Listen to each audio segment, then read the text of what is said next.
Hey guys, welcome back to another episode of Raj Talks Games, and today we are following up on a little short we did over the weekend where I picked up Hell Is Us for the PlayStation 5. So I don't know if we want to go full story time. I did a kind of brief, kind of just very short little blurb about my experience with the pickup of this game. So I guess I'll start with that. So I had this game pre-ordered from BestBuy.com. We talked a couple weeks ago in a short about, I got lost on the side, I had pre-ordered it, and they ended up releasing a demo on launch day. I didn't like the demo, so I returned the game. I went to trip to Morgantown, returned Lost on the side, got a gift card. It's like, okay, they could have put it back in my credit card. I would have been fine with that. No big deal. But I specifically asked for a gift card because I knew I was going to go order Lost Soul Side. Or, I'm sorry, not Lost Soul Side. I knew I was just going to turn around and immediately pre-order Hell Is Us. So I went and took the gift card. That was my first mistake. Pre-ordered Hell Is Us for guaranteed delivery on or shortly after launch day. So, it launched this past Thursday. And I expected to receive the game either Thursday or Friday. Well, Best Buy apparently had other plans. Best Buy was preparing to ship. They said they were packaging my item. This was early Thursday morning. I was like, cool, that's fine. I'll get this tomorrow. I'll get this on Friday. I'll be able to play it this weekend. I had already planned on doing a video, so perfect. That'll give me the weekend to kind of play it, get the video made, release it, Tuesday, Wednesday, whatever day this is right now is when I decided to release this video. And a couple hours go by. We're packaging your item. I get off work. This is 4 o'clock. We're packaging your item. Okay, something's going on here. So I got home. It's been 5:30. They're still packaging the item. It's like, okay, well, it's looking like I'm probably not going to get this tomorrow. So I'm just, out of curiosity, I just want to see what's going on here. So I get on Best Buy support on their website, live chat, and they said, we see we're still packaging the item. We don't know what's going on. Give us a couple hours. We're going to investigate what's going on. If you hear noise right now, Turbo is running around like a bad cat. Never comes on camera, but you always know his presence is happening. Anyways, they said we'll email you in a couple of hours to fill you in on what happened and what's going on with this order. I said, yeah, that's perfectly fine, no problem. A few hours go by, 9 o'clock, 10 o'clock, never received an email. So it's like I'm a little frustrated. I go to bed. It's like, I got to work tomorrow, so it's fine. I'm just going to go to bed. I'm sure when I wake up tomorrow morning, I'll have the email as to what happened with the order, and I'm sure I'll receive it probably on Saturday. That's fine. I wake up next morning on Best Buy's website. It says your order has been unexpectedly delayed. You will receive this sometime between Friday, September 12th and Friday, September 19th. I was like, well, that is kind of crappy, but I guess it is what it is. But, my curiosity doesn't end there, because first of all, I still don't have an email. That's red flag number one. So I go on Best Buy's website, and I was like, well, I wonder if I can go pick up the game in Morgantown today. I don't mind driving to Morgantown to grab it. It's fine. I couldn't, okay. But then I look and see that it's listed in stock on the website with guaranteed delivery for tomorrow. And I said, well, if they can't deliver my pre-order until at least a week late, why are they selling these games for pickup tomorrow? So I'll go back into Best Buy customer support. Truth be told, I go a little chat on them. I'm not very happy, so I was a little pushy with them. And they said, oh, well, it was a mistake. We thought we had your game in this warehouse, but it wasn't there. But we'll ship it next week, or you can cancel it, and we can, and then you just order one for delivery over the weekend. I was like, okay, we'll do that. That's fine. That's no big deal. I'll just cancel it, and then I'll order another one. So I canceled it. Well, they can't refund my gift card. They have to send me a new gift card in the mail, which will arrive in 7 to 10 days. At that point, I'm pissed off. I'm like, okay, just whatever. I argued with them a little bit about, maybe getting alternate ways to do this. They wouldn't do anything. It's like, fine, just send me the gift card. Once I get that, I'm going to use it, and I'm done. That's fine. We're not playing this game. I could have pre-ordered this at GameStop. I was able to go into GameStop, obviously, and buy the game. I don't have a gift card yet. Clearly, I'll get that. Who knows? In a week or two, whatever. Um, but that's the end of story time with Watch Dogs games. Let's talk about the game. This game is awesome. So I know I talked to at least one person in Discord. Shout out to Fairbanks, I believe it was, in the Madonna Max Discord. I think you're in the Watch Dogs games Discord as well. If you're not, it's in the description below. So go ahead and join. It's not very active, but maybe someday. Anyways, one of Fairbanks's things that he was leery about as far as the game was concerned was it clearly tells you there's no map. We don't tell you how to play this game. We're just kind of going to drop you in. You got to figure it out. Typically, I'm not a fan of games like that. I kind of like to have, I don't necessarily need my hand held the whole time, but I like to have a little bit of guidance. So, impression number one, guidance is not necessarily hard to find. So far, I've made it through the first 2 areas of the game without much issue, without much wondering, okay, where am I going and what am I doing? Just simply because I was having such a good time exploring and finding NPCs to talk to and just learning things about this world that I easily found the information I was looking for. The second area takes you to an area with it's kind of a fairly, I don't want to say it's a huge open area, but there's a kind of a marshy area. There's a town there, so I had a good bit of time exploring the town, exploring what may have been sewers.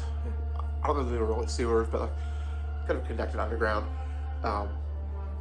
Finding the information I needed, finding NPCs who are kind of filling me in on what was going on.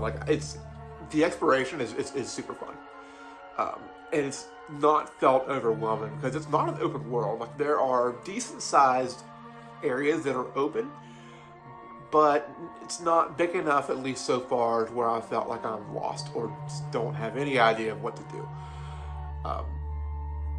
So that's definitely a plus. Puzzles so far aren't super difficult. They've been fairly somewhat easy to figure out. I don't want to say somewhat easy, but they've not been super hard to figure out. Just using some common sense, I've been able to figure out about, the difference between A and B. Now, there are some things that I'm still kind of in the dark on, but you can return to areas, you can fast travel back and forth between these areas, so that, if you find something a little later and, the light bulb turns on, okay, I can go back, I can solve this puzzle now. Or, maybe you don't have the items you need to get this puzzle solved, because there are several things that I found that I'm pretty confident optional kind of puzzles. I don't know what you get out of them because I haven't found everything I need to solve any of them yet, but I'm on the right track. So combat wise, I think the combat's pretty fun. I will say, if you don't use the lock on, it could be a little obtuse. I can see where you would struggle if you're not using the lock on feature, but with the lock on, it's not bad at all. I have no problem hitting my enemies. There's a pretty cool kind of unique combat element where some enemies, you can't damage them just by attacking them directly. You have to attack, I'm not going to spoil anything, there's an extension of them that you have to attack first, and you have to take that out, and then you can attack the enemy. And the combat's fun. It's a little challenging. I don't want to compare it to Souls too much, but it does have a slight Souls vibe just to the combat itself. Not necessarily anything more.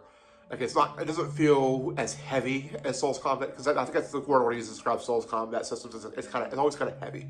Your character always feels heavy. It doesn't feel that way in this game. I have acquired a few different weapon types. I've acquired you start with your sword. I've gotten some dual axes that are lighter and do more damage and a little faster. I've got a heavy sword that I haven't tried yet. So I'm looking forward to trying that out. So it looks like it's pretty powerful, but I've got my regular sword leveled up at the moment, so it's kind of hard to not use that because I like using that. So combat is definitely fun. There are probably areas where you can get away with trying to sneak around the enemies, but there's really no reason to not just go in and attack them, because it's not super difficult. Sometimes they do drop you useful items. And, at least on the easy and normal difficulty, it's never that they're threatening enough that you want to avoid them. And kind of the cool thing is, you do manual saving. I don't think there's really much of an auto save going on, but there are little points, fairly frequently where you can manually save. When you die, it keeps track of all the items you've gained, all of the the enemies you've killed, exploration you've done. So that stuff all kind of stays with you, and you just respawn at that last manual save point that you use. So that that's pretty, in my opinion, that's pretty forgiving as far as that's concerned.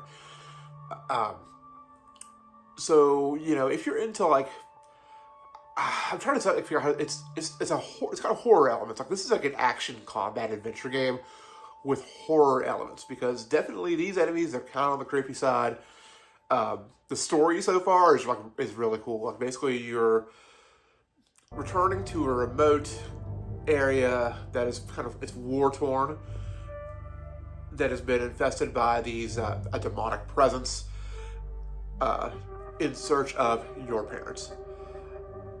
And this is where you were born. You don't really know how you got out of there, and you're not supposed to be there.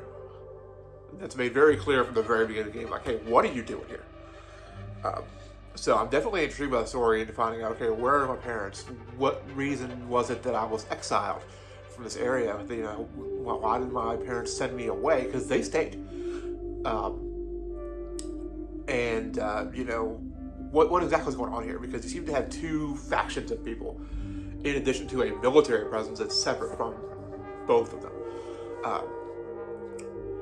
And the story is very intriguing. I'm really excited. In fact, after I get done filming this video, and I'm probably going to do another video after this, once I get done filming those two videos, that's probably the first thing I want to jump in and play this morning. Actually, I haven't been up for not even an hour. I'm just kind of enjoying my coffee. Before I said, I've got tiramisu iced coffee with got the Jake Gensel. Got Let's Go Pens. Jake Gensel doesn't even play for the Pens anymore, but whatever. Anyways, this is just my first impressions. I'm not gonna put a score on it, because I don't believe in putting a score on a game necessarily that I haven't beat. So, first impressions wise, this is a really good game. I definitely feel like I'm going to play a good bit of this. Probably will try and beat it, just because I like it that much so far. So if you're on the fence about the game, there is a demo you can still download on PlayStation Network, on Xbox. It's probably on Steam as well. So if you're on the fence, give the demo a go. It's pretty indicative of the final product. I will say, the full game I did find, in comparison to the demo, the full game does perform better. There's a performance mode and there's a graphical mode. The only issue I have with those is I have a PlayStation 5 Pro, and there is no reason why a game that is supposedly PlayStation 5 Pro enhanced shouldn't have a 60 frame version with higher graphical quality. Because I will say, there is a noticeable, not major noticeable, but there is a noticeable difference between the quality mode and the performance mode. That said, the quality does run at the lock 30. Performance is around 60. Haven't noticed any frame drops so far. I am currently playing on quality mode, just because the game is pretty.